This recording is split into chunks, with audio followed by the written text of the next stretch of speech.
The African bush elephant is the largest living terrestrial mammal known to man today. It is iconic and is known for its large trunk and its long ears, which help with its thermoregulate. It's commonly found throughout Africa in different types of habitats, ranging from savannas to woodlands types of forests.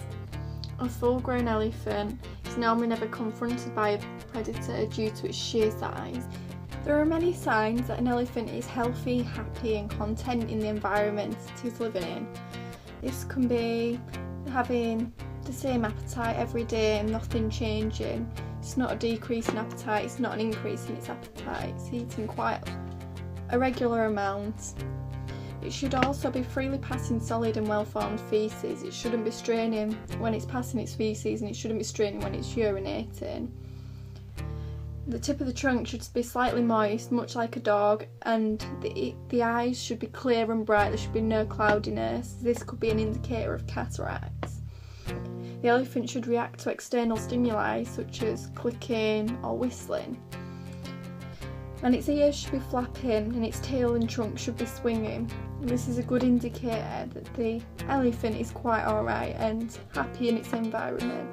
The skin should be soft to touch and it should be quite resilient, going back to its shape, and quite elasticated. This indicates that it's getting enough water. Sometimes things can go quite wrong with elephants and with many other animals. Before it gets to a critical stage, you need to know some of the symptoms to look out for so you can immediately treat your animal and make it better before the situation gets any more worse.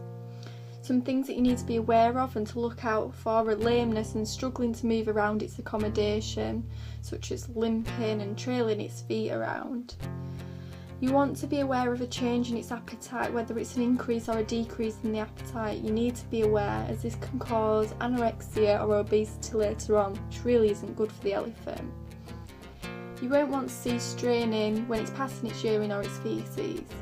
This can be quite a good indicator that something is going wrong, maybe with its diet or internally. You also need to make sure that there's no rapid change in the colour of its faeces, and they should be the same consistency. They shouldn't be sloppy or too hard. The mucous membranes may be pale, and they may be bright red, or they may even be dry. And you do not want to see discharge from the trunk, coughing, dry skin, wounds, a sunken abdomen, or even dull and sunken eyes.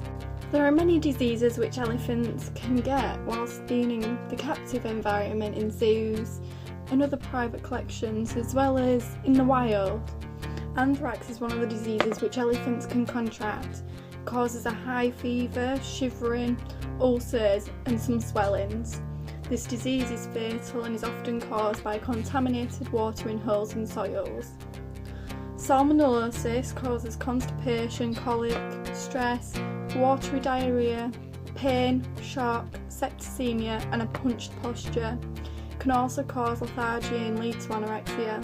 This is caused by contamination of food sources such as raw meat touching their food, and is a result of general poor hygiene. Elephants can also get tetanus. It can cause hypersensitivity to noise and touch. It can also cause painful spasms. It may lead to the animal unable to eat, and it can cause a fever. It's caused by spores when they gain entry to the body through open wounds and cuts. One of the many ways to control the spread of disease in zoos is to have your own isolation and quarantine facilities. These should be located further away from the elephant herd, and they should have their own hygiene facilities. Diseased elephants should be isolated whilst they're undergoing any of their treatment. New elephants that are going to be introduced to the herd in the future should be quarantined for a 30-day period so that any illnesses that they may have pass the incubation period and will begin to show symptoms. During their quarantine, they should be tested against diseases and parasites and should be thoroughly health checked. Elephants should be given a tetanus vaccination at birth, and they should receive their boosters every 12 months afterwards. They should be given a hemorrhagic septicemia vaccination and foot and mouth disease vaccine at 6 months old. They should also be vaccinated against anthrax at this time. They should receive their septicemia vaccine booster every year after, and they should be wormed at 3 months old and every 6 months after this. When in zoos, the 5 freedoms need to be fulfilled. These 5 freedoms are freedom from hunger and thirst. This is provided by giving them fresh food and water daily, ensuring that the feeding plan is followed thoroughly and that they are given all the food and nutrients that they require in daily life. Freedom from discomfort, which is fulfilled by ensuring that the elephant has an elephant house and adequate shelter in the paddock, and that they have the correct substrate and temperature in the indoor elephant house. There's freedom from pain, injury and disease, and this is followed by vaccinating them and ensuring that any illnesses that is starting to develop are quickly eradicated. And it also means they have access to an experienced large mammal vet. Freedom to behave normally, which includes ensuring that the elephant has space to roam and is provided enrichment, and that it has companions of the same species to interact with. Freedom from fear and distress by ensuring that visitors do not spook them and that they are not housed near any predators. Elephants usually live in family herds of around 10 individuals, which consists of a matriarch, which is usually the eldest female, her daughters, and then her granddaughters. Any males that are born within the herd usually go off when they are old enough and start to develop their own bachelor herd. Elephants need to live in herds as it provides them interaction with the same species, and they can form bonds which they will not be able to do in the wild.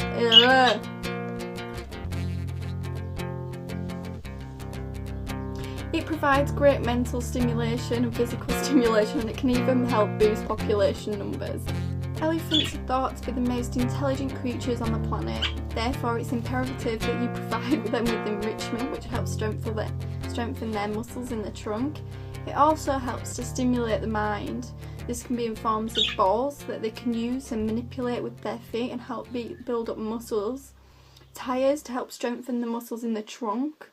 Training, which allows not only keepers to access the elephant for medical examinations, but it provides the elephant something to focus on for a short while. Giving them haystacks and opportunities to browse and forage will allow them to keep their minds occupied throughout the day. In the wild, they will spend most of the day roaming around and foraging for food. African elephants do not usually have any predators which would hunt them on a daily basis, so it does not matter where they are located within the actual zoo. However, it may be ideal for the elephant to house them away from large cats and predators such as lions and tigers, and any other large carnivores that may cause them stress. An African elephant lives near the equator, which is why it's important to closely monitor them whilst they're outdoors and in their paddocks, away from the controlled temperature environment. They could quickly become susceptible to hypothermia. Our cold climate is not what they're used to, so this is why it's very important that they are closely monitored whilst they are outdoors and exercising. Monitoring will help prevent the animal from becoming ill. They also need to be observed, as in most zoos they are kept in artificial herds. This means that the zoos pick and choose which elephants they put together in a herd. This isn't natural to the elephants, and usually in the wild they would stay within a family herd. This can be detrimental to their health, as they will form very strong bonds with their mothers and their grandmothers and even their daughters and granddaughters. Most zoos keep unrelated females together, and it can cause quite a bit of tension and depression in some of the animals due to the strong bonds that they form with each other, and mixing these around can quickly cause depression.